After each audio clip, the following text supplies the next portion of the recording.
Hello friends, कैसे हो सब लोग। आई होप सब लोग अच्छे होंगे, बेहतर होंगे और स्वस्थ होंगे। Welcome to Fairs Cloud learn to lead. This is Ashu और आज हम डिस्कस करेंगे बहुत ही important current affair 25 of March 2021 के, जिसमें आप यहाँ पे दो बेस्ट इमेजेस देख रहे हो। लेकिन यार आज हम बहुत ही इंपॉर्टेंट करंट अफेयर्स को डिस्कस करने जा रहे हैं, तो वीडियो को बिल्कुल लास्ट तक देखना है। और आप लोगों की सपोर्ट की यार बहुत ज़्यादा ज़रूरत है, इसलिए वीडियो को लाइक करना है, शेयर करना है मैक्सिमम टू मैक्सिमम, और साथ ही साथ जो है वो चैनल को सब्सक्राइब कर देना है। लेकिन उससे पहले आप हमारी एप्लीकेशन को डाउनलोड कर लोगे, जिसका नाम क्या है, करियर्स क्लाउड। इस एप्लीकेशन को डाउनलोड करने का सबसे आसान मेथड है कि डिस्क्रिप्शन बॉक्स में लिंक गिवन है, उससे आप डाउनलोड कर सकते हैं। उसके बाद दोस्तों ये विंडो अपीयर होगी। उस विंडो के अंदर जो है वो आपको ये अपनी ईमेल आईडी के थ्रू जो है वो लॉग इन कर लेना है।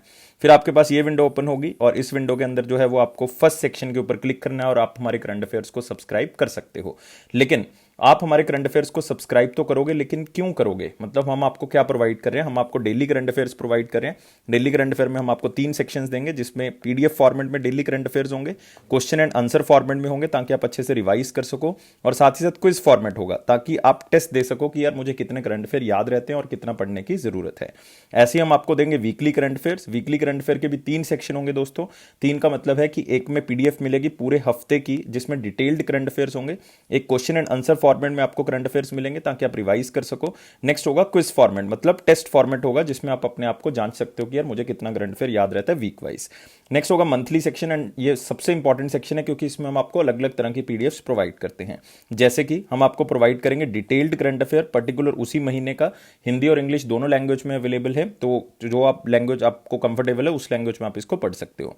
फिर डिटेल्ड करंट अफेयर उसको रिवाइज करने के लिए हम आपको क्वेश्चन एंड आंसर फॉर्मेट में पीडीएफ देते हैं, उससे आप रिवाइज कर सकते हो।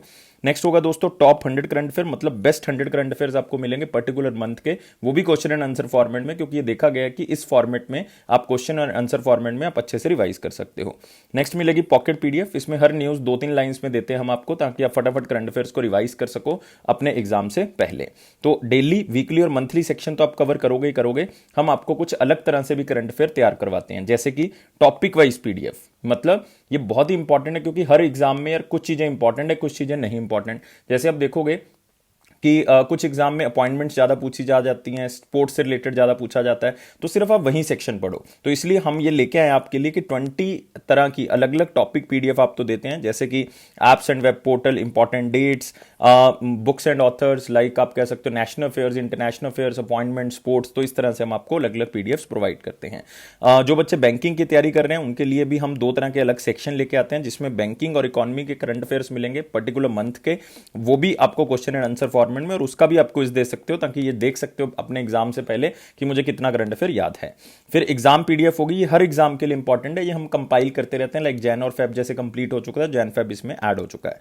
फिर आपको मिलता है कुछ स्पेशल करंट अफेयर, जैसे बजट और इकोनॉमिक सर्वे, ये आपको डिटेल में भी मिलेगा, और एक्सपेक्टेड क्वेश्चन जो एग्जाम में आ सकते हैं बजट और इकोनॉमिक सर्वे से, वो भी दिए हुए हैं। और इसमें हम एक स्पेशल चीज ऐड कर चुके हैं, वो है state current affair. State current affairs का मतलब अगर आप स्टेट एग्जाम की भी तैयारी कर रहे हैं वो भी इसमें कवर हो जाएंगे। सारे के सारे करंट अफेयर हम यहां पे कवर करते हैं, और ये सारे करंट अफेयर दोस्तों आपको इंग्लिश और हिंदी दोनों लैंग्वेज में जो है वो मिलेंगे। मतलब आपको बहुत ही कम प्राइस पे ये मिलेंगे।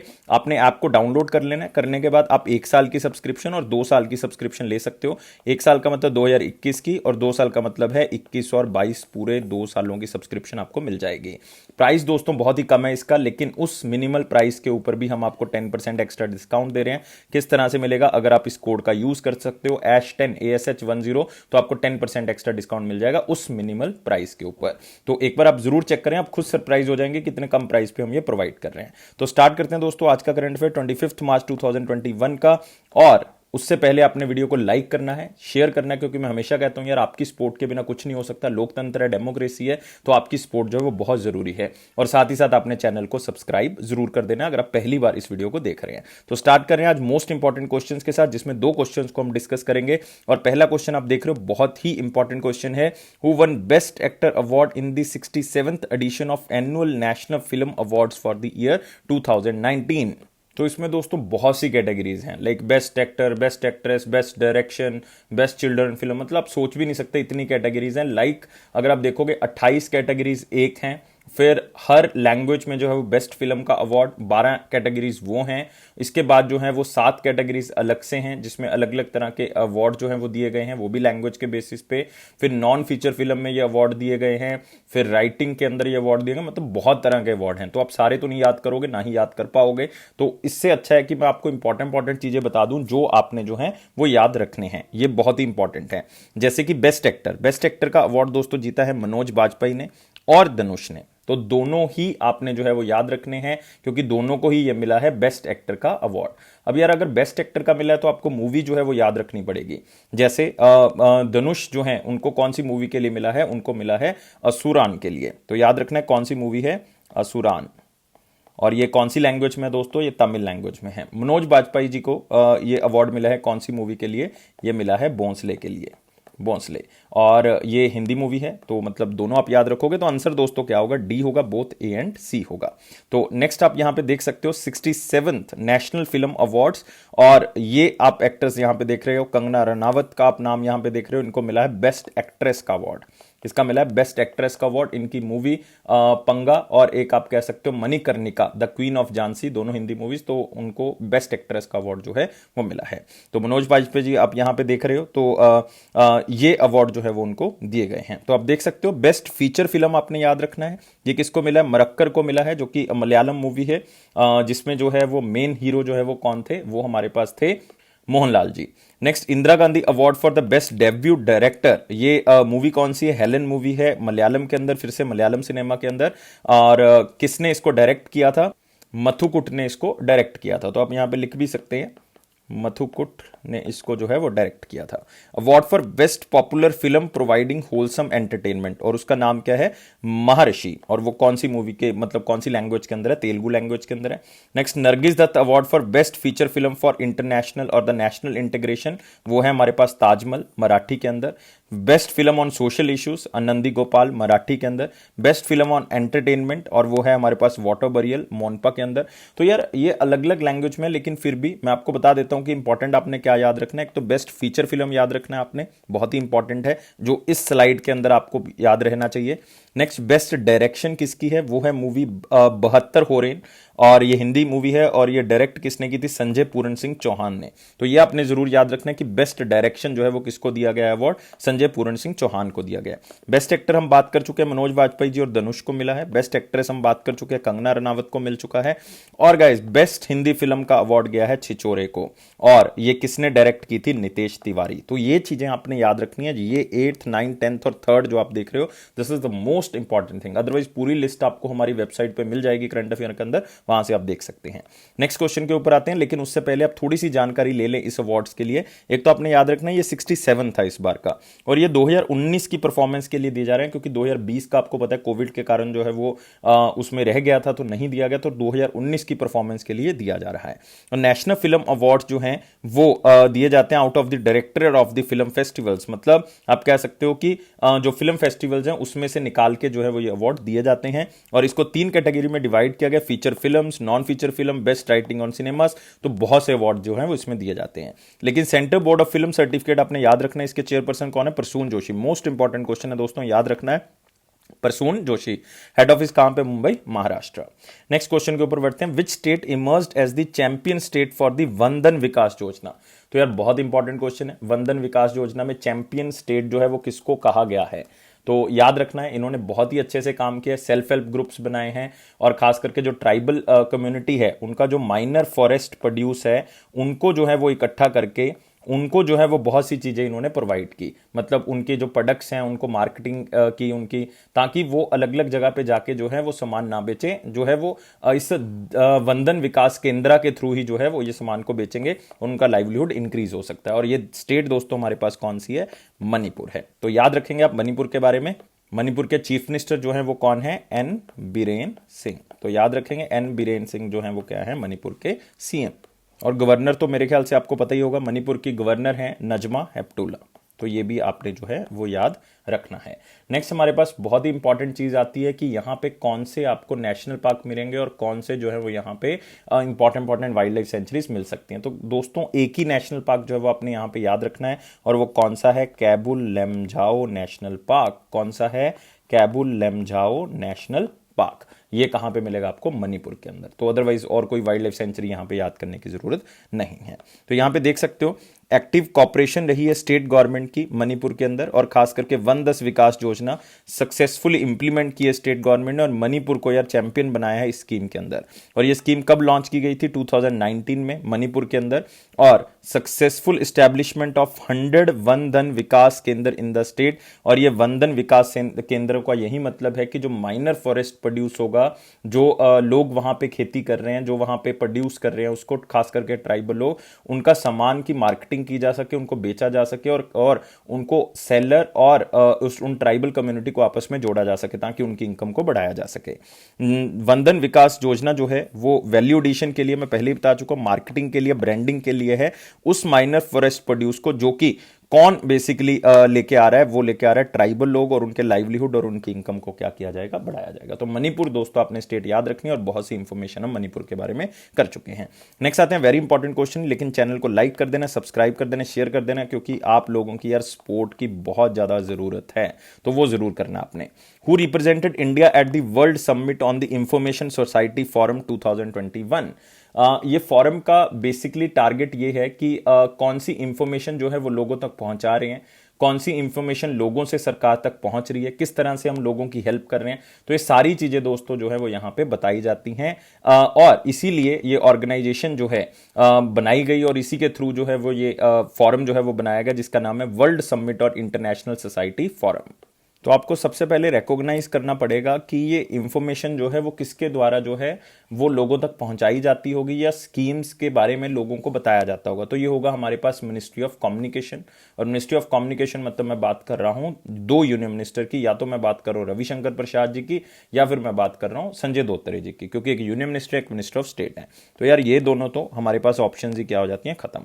तो या तो रविशंकर प्रसाद जी ने इसको जो है वो अटेंड किया होगा, रिप्रेजेंट किया होगा इंडिया को, या फिर संजय धोत्रे जी ने। तो रविशंकर प्रसाद जी तो ऑलरेडी बिजी थे, तो इसका मतलब रिप्रेजेंट किसने किया? संजय धोत्रे ने। तो याद रखेंगे मिनिस्टर ऑफ स्टेट हैं telecom and communication Shri Sanjay Dhotre ji, उन्होंने रिप्रेजेंट किया इंडिया को कौन से फॉरम के अंदर? ये आप जरूर याद रखेंगे, world summit on the information society forum 2021, जो कि 17 से लेकर 21 मई 2021 को, मतलब आप कह सकते हो कि इसका फाइनल इवेंट जो है वो खत्म होगा। अदरवाइज ये जनवरी को जो है वो क्या हो चुका है? पूरा का पूरा जो है वो स्टार्ट हो चुका है। और ये फॉरम जो है वो मतलब इतना खास इंपॉर्टेंट नहीं कह सकता, लेकिन हाँ लोगों तक इंफॉर्मेशन पहुंचाने के लिए फॉरम बहुत बड़ा काम करता है। और इसकी पहली मीटिंग जो है वो जेनेवा में की गई थी। मतलब ये आपके लिए एडिशनल इंफॉर्मेशन है, अदरवाइज इससे आपको न्यूज़ याद रहेगी। जैसे अगर मैं इंफॉर्मेशन के लिए बात करूं तो आरोग्य सेतु प्लेटफॉर्म है, जिसमें मॉनिटर और अलर्ट किया जाता है हेल्थ स्टेटस ऑफ सिटीजन। आप सबको पता है कोविड के कारण इसको स्टार्ट किया गया था। फिर एक कोविड सावधान सिस्टम, जिसके अंदर मैसेजिंग की जाती है लोगों को कि कहां तक जो है वो कोविड का फैलाव जो बढ़ चुका है, वहां से आपको सावधान रहना पड़ेगा। फिर आपको पता है पीएम वानी स्कीम, जिसमें वाईफाई जो है वो उपलब्ध करवाया गया लोगों को। Telecom infrastructure development in remote areas through the flagship programme of Bharat net, लोगों को इंटरनेट की फैसिलिटी जो है वो वहां पे प्रोवाइड की गई भारत नेट। और आसपास जो है वो 6 लाख जो है वो विलेजेस को आपस में कनेक्ट किया गया, जिसमें 4 लाख किलोमीटर जो है वो ऑप्टिकल फाइबर लगाई गई। तो अब देखो लोगों की कम्युनिकेशन के लिए क्या किया जा रहा है, लोगों को इंफॉर्मेशन पहुंचाने के लिए क्या किया जा रहा है। आरोग्य सेतु प्लेटफॉर्म, कोविड सावधान, पीएम वानी स्कीम हो गया हमारे पास, भारत नेट हो गया। इवन हमने जो है वो कोस्टल एरियाज के साथ साथ जो है वो हमने आइलैंड्स को भी कनेक्ट कर लिया।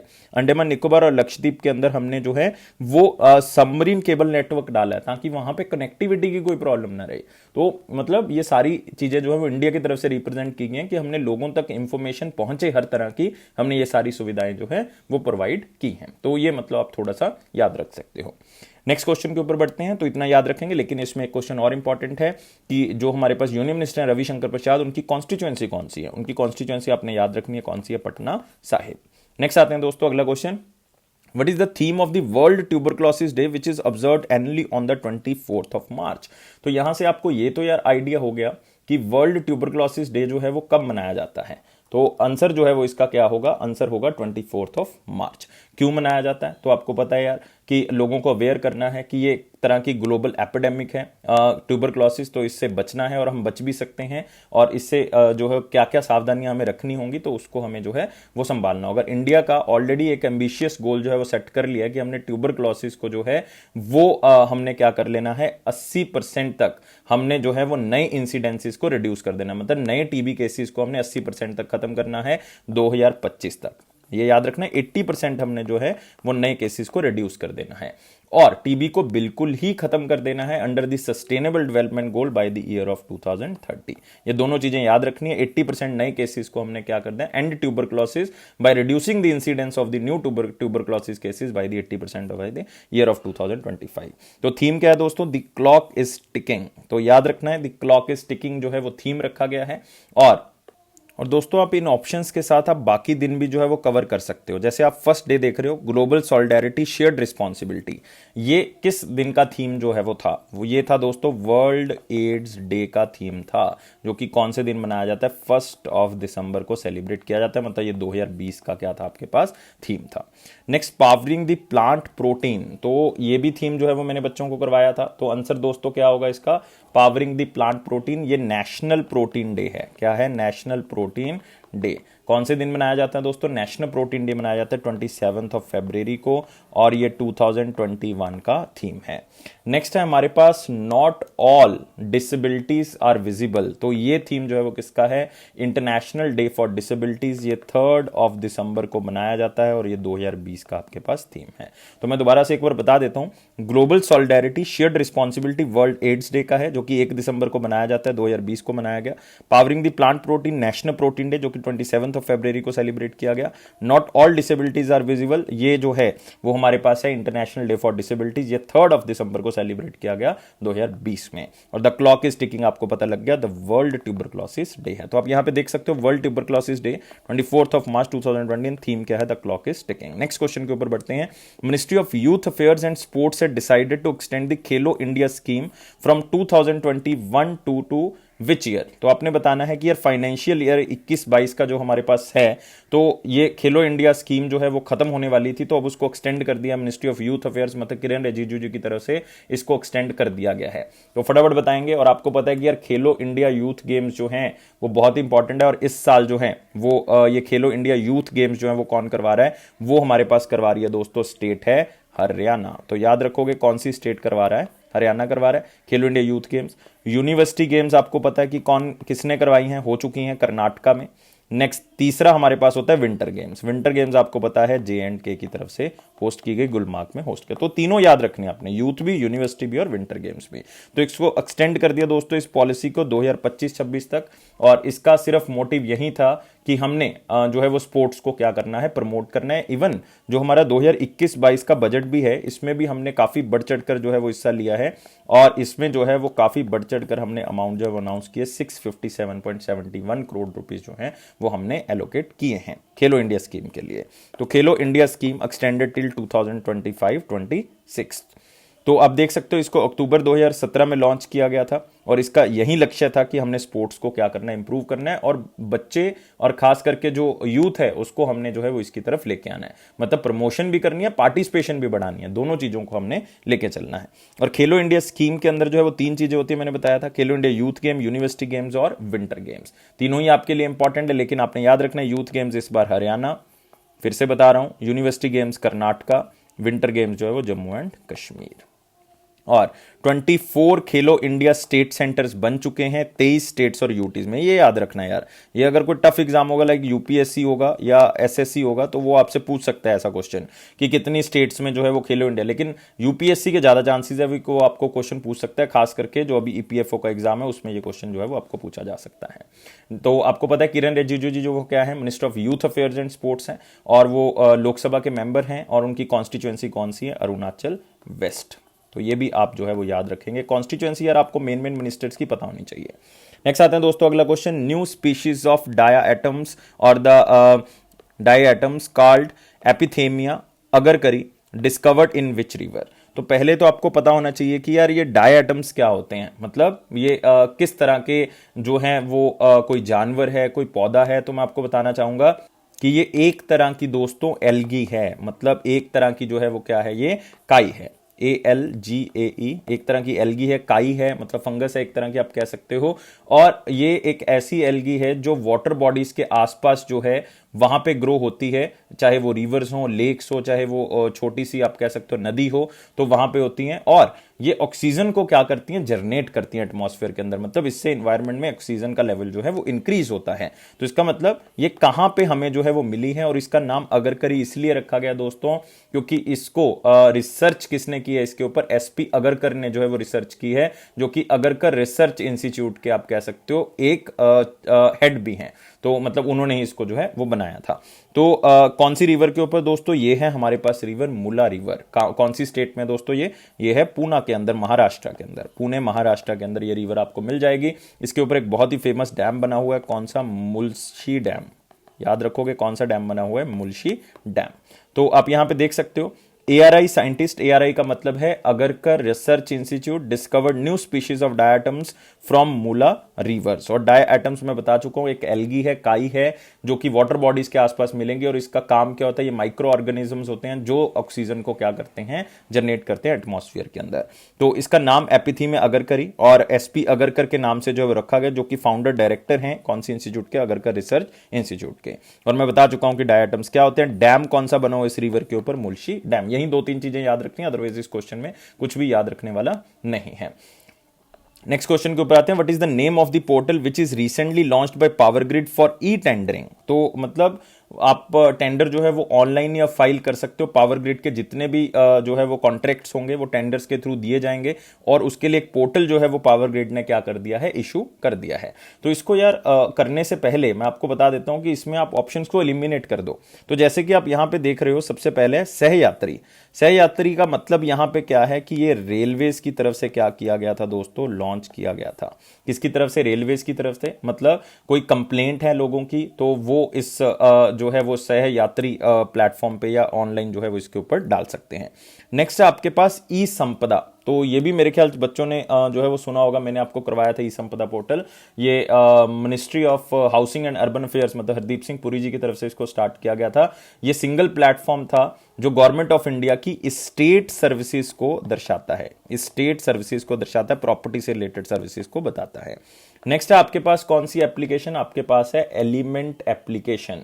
ये वेंकैया नायडू जी ने लॉन्च किया था, और ये फर्स्ट सोशल मीडिया इंडिया की एप्लीकेशन थी, सुपर एप्लीकेशन इसको नाम दिया गया, जिसमें ऑडियो वीडियो कॉल्स कर सकते हो, चैट्स कर सकते हो, जिसका नाम क्या है, एलिमेंट्स एप्लीकेशन। तो इसका मतलब दोस्तों ए ऑप्शन नहीं है, सी नहीं है, डी नहीं है, तो आंसर क्या बचा, प्रणित बचा। तो आंसर क्या होगा, प्रणित। तो याद रखना है ये पोर्टल है किसका, पावर ग्रिड का ई टेंडरिंग जो है वो पोर्टल है। तो बच्चों को याद हो गया होगा, और हम बढ़ते हैं इसके इंफॉर्मेशन के ऊपर। और नाम जरूर याद रखना है दोस्तों आपने, प्रणित, बिल्कुल याद रहेगा।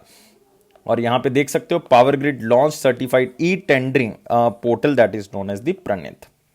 और इससे क्या होगा कि जो पेपर वर्क है वो मिनिमाइज हो जाएगा, बाय डिफॉल्ट सारा कुछ ऑनलाइन होगा।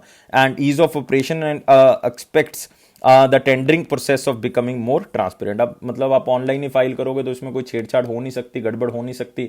तो ऐसे नहीं कि किसी को जानबूझ के जो है वो बता दिया गया और कम कीमत दे दी गई, तो ऐसा नहीं होगा। तो ऑनलाइन ही आप फाइल कर सकते हो। चेयरमैन और मैनेजिंग डायरेक्टर कौन है, श्री के श्रीकांत, या आप कह सकते हो कांडी कुप्पा श्रीकांत, लेकिन आप के श्रीकांत भी याद रख लोगे तो भी आपको कोई प्रॉब्लम नहीं आएगी। इसका हेडक्वार्टर कहां पे दोस्तों, इसका हेडक्वार्टर है गुरुग्राम या गुड़गांव भी आप कह सकते हो, और इसको एस्टैब्लिश किया गया था 1989 के अंदर। तो इतनी की इंफॉर्मेशन भी अगर आप याद रख लें तो बहुत होगा। और मिनिस्ट्री ऑफ पावर के अंदर ये आती है, मतलब गवर्नमेंट जो है इसको ऑन करती है, और ये एक तरह के महारत्ना है हमारे पास, महारत्ना। नेक्स्ट क्वेश्चन के ऊपर बढ़ते हैं। नेक्स्ट क्वेश्चन है, for the first time in India who successfully demonstrated free space quantum communication over a distance of 300 metres. तो यार क्वांटम कम्युनिकेशन जो है वो स्पेस के अंदर जो है हो चुकी है, और ये 300 मीटर तक की जो है वो हम सक्सेसफुली लॉन्च कर चुके हैं। और ये जो डेमो रहा ये बहुत ही सक्सेसफुल रहा, और ये पहली बार इंडिया ने किया है। और ये कौन सी ऑर्गेनाइजेशन के द्वारा किया गया, इसरो के द्वारा दोस्तों किया गया, इंडियन स्पेस रिसर्च ऑर्गेनाइजेशन के द्वारा किया गया है। तो आप यहां पे देख सकते हो, ISRO makes breakthrough demonstration of free space quantum key distribution over 300 metre. और कम्युनिकेशन जो है वो सक्सेसफुल हो पाया through the quantum key distribution. तो आप यहां पे देख सकते हो इसको, ये मेजर माइलस्टोन है जो इसरो ने अचीव किया है for unconditionally secured satellite data communication using quantum technology. सिर्फ इतना ही याद रखना है।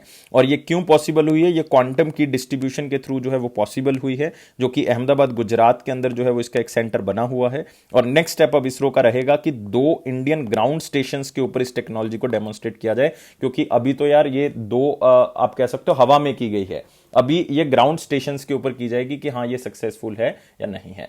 तो जो बच्चे साइंस से नहीं है वो ज्यादा सीरियस ना लें इस क्वेश्चन को, आराम से बस इसको यही पढ़ना है कि इसरो ने ये क्वांटम कम्युनिकेशन कर लिया 300 मीटर के डिस्टेंस के आसपास जो है वो की है। और ये स्पेस एप्लीकेशन सेंटर जो है वो आपको कहां पे मिलेगा? अहमदाबाद गुजरात के अंदर, जिसके थ्रू इसको सक्सेसफुल किया गया है। तो इसरो के बारे में आप सब बच्चों को पता है कि इसरो के जो हेड है वो कौन है? के सिवान है। नेक्स्ट क्वेश्चन के ऊपर आते हैं। हेडक्वार्टर आपको पता होना चाहिए बेंगलुरु में है। Don't confuse with the DRDO. मैं हमेशा कहता हूं डीआरडीओ का हेडक्वार्टर न्यू दिल्ली है, बच्चे कंफ्यूज कर जाते हैं कि डीआरडीओ का भी बेंगलुरु में है।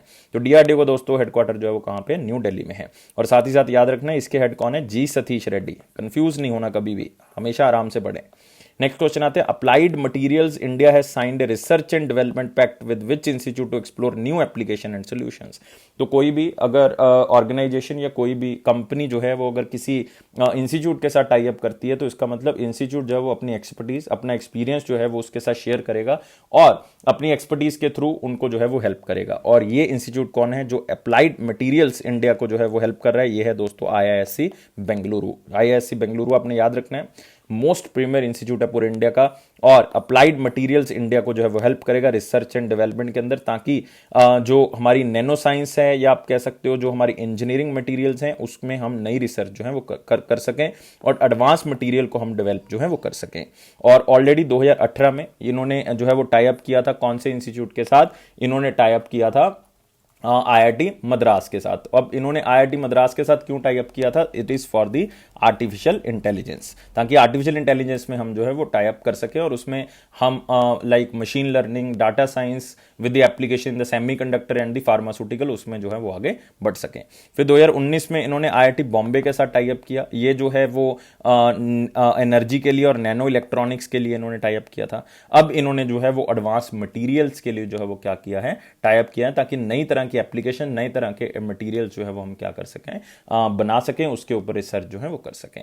तो आपको पता है आईआईएससी बेंगलुरु, आईआईएससी बेंगलुरु आपके लिए इंपॉर्टेंट तो नहीं कहूंगा, लेकिन फिर भी अगर एक बार पढ़ा होगा तो शायद याद रहेगा। 1909 में इसको बनाया गया था और इसके डायरेक्टर कौन है? प्रोफेसर जी रंगाराजन। प्रोफेसर जी रंगाराजन काफी कमेटीज के हेड रह चुके हैं दोस्तों ये जी रंगाराजन। नेक्स्ट आते हैं अगले क्वेश्चन के ऊपर। Which state signed MoU with the TRIFED to implement MSP for MFP scheme for and Van Dhan Yojana. तो वंदन योजना तो यार आज ही हम करके हटे हैं कि मणिपुर जो है वो बेस्ट चैंपियन स्टेट आ चुकी है वंदन योजना को लागू करने के लिए। और एमएसपी फॉर एमएफपी मतलब माइनर फॉरेस्ट प्रोड्यूस जो करेंगी ट्राइबल कम्युनिटीज, उसके लिए भी जो है वो एमएसपी जो है वो क्या किया जाएगा? दिया जाएगा। उसके लिए भी मिनिमम सपोर्ट प्राइस दिया जाएगा, ताकि यार उनको ये ना लगे कि हमारी इंश्योरेंस जो है वो नहीं हुई है, तो एमएसपी के थ्रू जो है वो पहले ही उनको पैसे बता दिए जाएंगे कि यार इतने रुपए से आपका माइनर फॉरेस्ट प्रोड्यूस जो है वो खरीदा जाएगा। तो बहुत ही इंपॉर्टेंट हो चुका है, मतलब ट्राइबल अफेयर्स की हर तरफ अगर आप देखोगे अब सहायता की जा रही है, ताकि उनका लाइवलीहुड जो है वो हम क्या कर सके? इंप्रूव कर सके। खास करके जो फॉरेस्ट के अंदर काम करते हैं लोग या ट्राइबल आर्टिजन्स हैं, तो उनका लाइवलीहुड इंक्रीज करने की कोशिश जो है वो की जा रही है। यहां पे दोस्तों बात हो रही है कौन सी स्टेट की? अरुणाचल प्रदेश की। तो याद रखना है दोस्तों कौन सी स्टेट की बात हो रही है? अरुणाचल प्रदेश। और यहां पे एक ऑर्गेनाइजेशन आ चुकी है ट्राइफेड। ट्राइफेड का मतलब है tribal cooperative marketing development federation of India, और इसके हेड कौन है? प्रावीर कृष्णा। और 1987 में इसको बनाया गया था। इसका हेडक्वार्टर कहां पे? न्यू दिल्ली। तो यहां पे देख सकते हो TRIFED science MOU with the Arunachal Pradesh for the implementation of MSP for MFP and the वंदन योजना। तो ऑब्जेक्टिव यही है कि लाइवलीहुड ट्राइबल आर्टिजन्स और फॉरेस्ट के अंदर जो लोग काम करते हैं उसका इंक्रीज किया जा सके। और इस एमओयू के तहत 100 वंदन विकास केंद्र जो है वो सेटअप किए जाएंगे अरुणाचल के अंदर। और मैं आज पहले ही बता चुका हूं कि आपको वंदन विकास केंद्र का काम क्या होता है, कि जितना भी उन्होंने माइनर फॉरेस्ट प्रोड्यूस किया है, मतलब जितना भी प्रोड्यूस जो है वो इकट्ठा हुआ है फॉरेस्ट से, तो सारा का सारा जो है वंदन विकास केंद्र वाले मार्केटिंग करेंगे, उसकी ब्रांडिंग करेंगे, ताकि जो है वो ज्यादा से ज्यादा पैसे जो है वो ट्राइबल्स को मिल सके।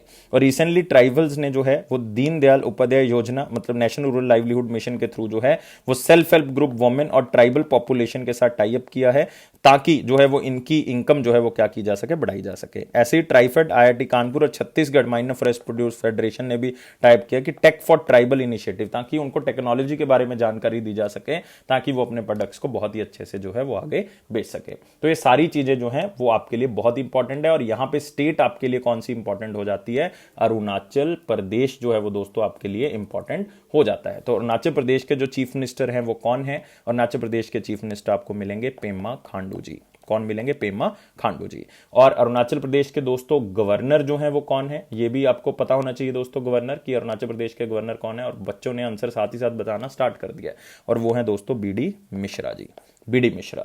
लेकिन फिर हमारे पास यहां पे तीसरी चीज अरुणाचल प्रदेश के बारे में क्या आएगी, वो दोस्तों आएगी नेशनल पार्क या फिर वाइल्ड लाइफ सेंचुरी। तो इंपॉर्टेंट है बिल्कुल। तो यहां पे आपने दो याद रखने, मैं इसको रब कर देता हूं एक बार, तो आपने दो याद रखने, कौन कौन से, एक तो मॉलिंग याद रखेंगे, मॉलिंग सॉरी MOULING क्या है, मॉलिंग नेशनल पार्क। एक आपने याद रखना है नामदफा, कौन सा, नामदफा नेशनल पार्क। तो ये दो आप जो है वो यहाँ पे याद रखोगे। अगर भाई बहुत से हैं, वाइल्ड लाइफ सेंचुरीज बहुत है, like Dibang wild life sanctuary है यहाँ पे, केन वाइल्ड लाइफ सेंचुरी है यहाँ पे, Talle valley wildlife sanctuary है यहाँ पे, बहुत सी वाइल्ड लाइफ सेंचुरी है, लेकिन आपने मॉलिंग नेशनल पार्क और नामदफा नेशनल पार्क जो है वो जरूर याद रखना है।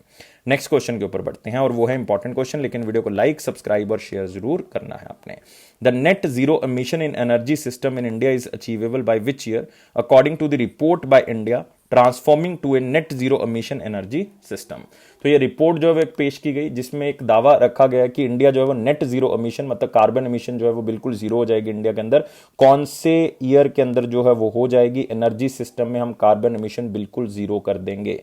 तो यार फटाफट बताएंगे किसके अंदर जो है वो हम ये बात करें, और किसके द्वारा ये रिपोर्ट दी गई है, ये भी आप साथ साथ जो है मुझे इसके अंदर बता दें। और मैं आपको आंसर बता देता हूं कि किसने इसको रिलीज किया। एक तो टेरी ने रिलीज किया है, मतलब the energy and resources institute की तरफ से, एक शेल ऑर्गेनाइजेशन की तरफ से, मतलब जिसको कहा जाता है रॉयल डच शेल, तो उनकी तरफ से ये रिपोर्ट जारी की गई है, जिसका नाम क्या है, India transforming to a net zero mission energy system, जो कि कौन से ईयर तक सक्सेसफुल हो सकता है, 2050 तक ये सक्सेसफुल हो सकता है। सिर्फ टेरी इंस्टीट्यूट याद रखेंगे कि the energy and resource institute की तरफ से ये जारी किया गया है, और इसमें सीईओ जो अमिताभ कांत हैं नीति योग के, तो उन्होंने भी कहा है कि हाँ इंडिया जो है वो इसको क्या कर सकता है, अचीव कर सकता है। जिस तरह से हम जो है नए फ्यूल्स के ऊपर काम कर रहे हैं, लाइक लिक्विड बायोफ्यूल्स, बायोगैस के ऊपर काम कर रहे हैं, हाइड्रोजन बेस्ड फ्यूल के ऊपर बात हो रही है, न्यू एंड रिन्यूएबल एनर्जी के ऊपर बात हो रही है, तो हम जरूर इस टारगेट को यार अचीव कर सकते हैं। तो नीति योग के जो सीईओ हैं वो कौन है, अमिताभ कांत।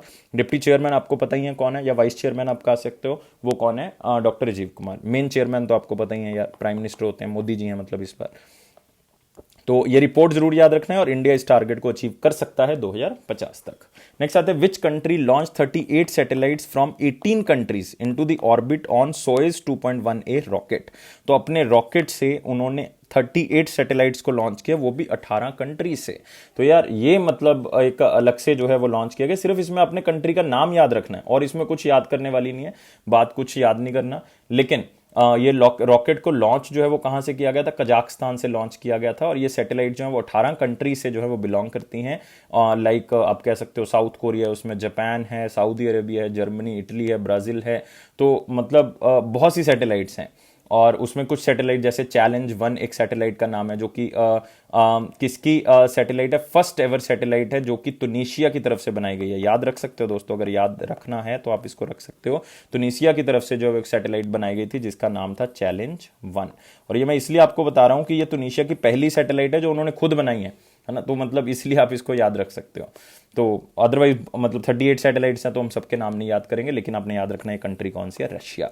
आपको प्रेसिडेंट पता है व्लादिमीर पुतिन, और कैपिटल मॉस्को, और करेंसी कौन सी है, रूबल, ROUBLE, बिल्कुल याद रहेगा। तो यहाँ पे आ सकते हैं, रशिया की जो स्पेस एजेंसी है वो है रॉसकॉस्मोस, और उन्होंने 38 फॉरेन सैटेलाइट्स को लॉन्च किया from 18 countries into the space. Next आते हैं दोस्तों वन लाइनर इंपॉर्टेंट पॉइंट्स के ऊपर। वन लाइनर में पहला पॉइंट है, Adani ports acquired 58.1% in the Gangavaram port of ₹3604 crore. तो यार यहाँ पे इंपॉर्टेंट क्या है, ये अदानी पोर्ट से रिलेटेड है।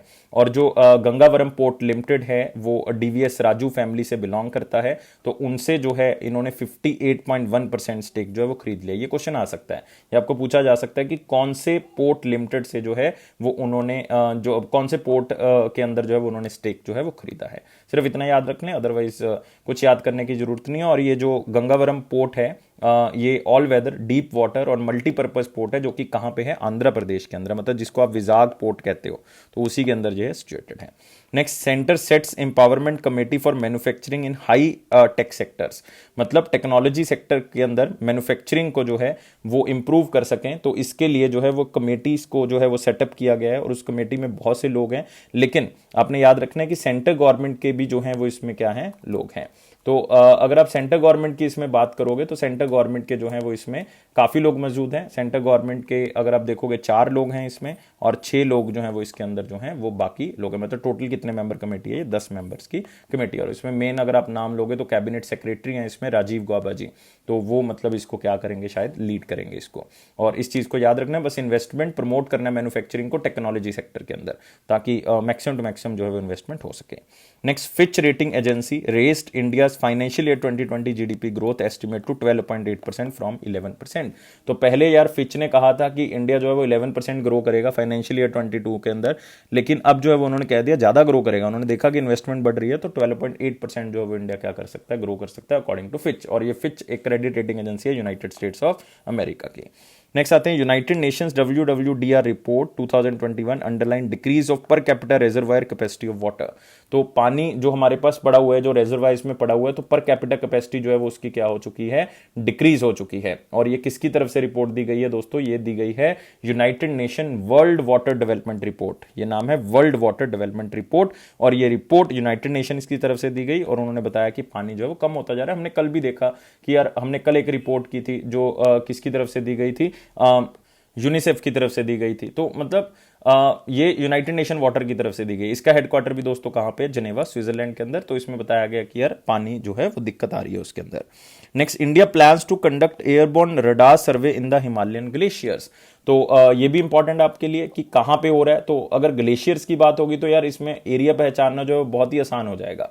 मतलब हम यहाँ पे बात कर रहे हैं कि इंडस हो गया, गंगा हो गया, ब्रह्मपुत्र सब बेसिन्स होगी, जो कि हम कह सकते हैं कि हिमाचल प्रदेश या हिमालय वाले एरिया से आते हैं। तो उसमें देखा जा रहा है कि रडार से कि किस तरह से जो है वो ग्लेशियर जो हैं उनके ऊपर इम्पैक्ट पड़ रहा है, किस तरह से जो है वो आगे वो काम करेंगे, किस तरह से वल्नरेबल कंट्री जो है वो इंडिया बनता जा रहा है, और किस तरह का इफेक्ट जो है वो उनको आगे जाके मिलेगा इन ग्लेशियर से।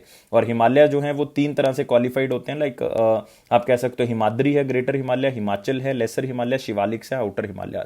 और मेजर रिवर्स हैं यहाँ पे, इंडस है, झेलम है, चेनाब, ब्यास, रावी, सतलुज, सरस्वती, गंगा, यमुना, ब्रह्मपुत्र, ये सारी हिमालय से ही तो निकलती हैं। और सियाचिन ग्लेशियर भी तो यही है, जो कि आप देख रहे हो सेकंड लॉन्गेस्ट ग्लेशियर है पूरे वर्ल्ड का, जो कि कराकोरम रेंज में आपको मिलेगा। तो मतलब ये सर्वे जो है वो किया जाएगा। नेक्स्ट आते हैं ministry of youth affairs and sport extended the Khelo, ये हम बात कर चुके हैं। नेक्स्ट आते हैं question of the day. Question of the day है 24 मार्च 2021 का, disguised unemployment in India is mainly related to. तो यार मैं इसके बारे में आपको हिंट दे चुका था कि अगर एक एरिया में मान लो 2 बंदे काम कर रहे हैं और वो 1 टन गेहूं पैदा कर रहे हैं, 1 टन वीट जो है वो पैदा कर रहे हैं, लेकिन प्रॉब्लम क्या आ गई कि 2 बंदे और आ गए उनकी फैमिली से, लेकिन वीट इतना ही पैदा हो रहा है 1 टन ही। तो इसका मतलब ये 2 बंदे जो आए हैं वो अनएम्प्लॉयड ही हैं। दिखने में लग रहा है कि खेत में काम कर रहे हैं, एम्प्लॉयड हैं, लेकिन एक्चुअल में आउटपुट में कोई चेंज नहीं आया। तो इसका मतलब वो क्या है, एक्चुअल में अनएम्प्लॉयड है। तो उसको कहा जाता है डिस्गाइज्ड। और ये आपको इंडिया में कहां पे सबसे ज्यादा मिलेगी दोस्तों, ये आपको मिलेगी एग्रीकल्चर सेक्टर में, क्योंकि मैक्सिमम लोग किसके ऊपर डिपेंडेंट है, एग्रीकल्चर सेक्टर के ऊपर। ऑलमोस्ट 56 to 58% लोग जो है वो किस सेक्टर के ऊपर डिपेंडेंट है, एग्रीकल्चर के ऊपर। नेक्स्ट आते हैं दोस्तों question of the day. Question of the day क्या है, which of the following is not guaranteed by the Indian constitution. बहुत ही सिंपल सा क्वेश्चन आपसे पूछ लिया कि कौन सा जो है वो इंडियन कॉन्स्टिट्यूशन के द्वारा गारंटेड नहीं है। तो ऑप्शन को ध्यान से पढ़ना है, एक जो वर्ड है सिर्फ उसी के थ्रू जो है वो आंसर आपका चेंज हो जाएगा। और आंसर को कमेंट बॉक्स में जरूर बताना। बहुत से कम बच्चे आंसर दे रहे हैं, लेकिन आपने आंसर बताना है। 700+ लाइक्स चाहिए मुझे, ये टारगेट जो है वो अचीव करना है, और आप लोग सहयोग करोगे इसमें। सब्सक्राइब करना है यार चैनल को, बेल बटन को प्रेस कर दें ताकि आपको नोटिफिकेशन ऑन टाइम मिल सके। और यह फेयर्स क्लाउड का प्रॉमिस है कि आपके कॉन्फिडेंस को जरूर बूस्ट करेगा, लेकिन आपने जो है यार हमारी पीडीएफ को सब्सक्राइब कर लेना हमारी ऐप के थ्रू, जिसका नाम है करियर्स क्लाउड। डाउनलोड करने के बाद 1 साल की या 2 साल की सब्सक्रिप्शन आप ले सकते हो, लेकिन उसके ऊपर आपको 10% एक्स्ट्रा डिस्काउंट मिलेगा अगर आप इस कोड को क्या करते हो, यूज करते हो। तो आपने जो है वो वीडियो को देखा, उसके लिए बहुत बहुत शुक्रिया। लेकिन आपने लाइफ को बहुत ज़्यादा सीरियस नहीं लेना, आपने हमेशा खुश रहना है, हमेशा जो है वो मुस्कुराते रहें, क्योंकि खुश रहोगे तो आपका एग्जाम जो है वो जल्दी क्लियर हो जाएगा। Thank you guys for watching this video and take care.